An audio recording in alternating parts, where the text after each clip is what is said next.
When we are suffering, don't just suffer. When you are suffering, always situate a suffering in the greater plan of God.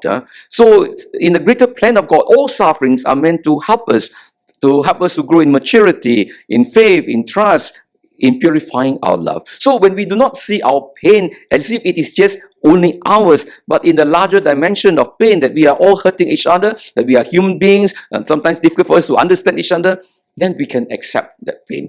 So when we see that the pain that we are going through is of course part of this larger pain, brokenness of society. That's why I say hurting people hurt people. When we also realize that if people are doing such things to us, they are also hurt.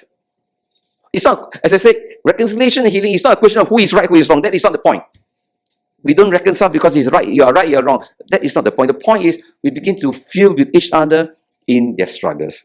So when we realize that people who hurt us, they're also hurting. Yeah. Then we are able to feel sorry for them, to feel with them, and we are able to forgive. So feeling with the other person is very important. That's why knowing the other person's history, the context the person is coming from, brings healing.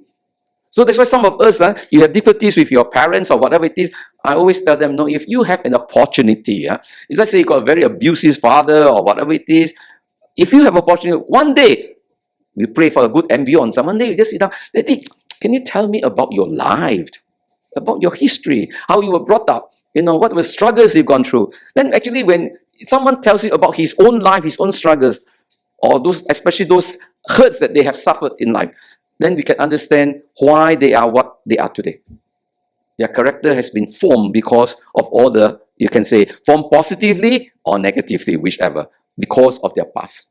And once we understand that, then again, we learn to love even the sinner.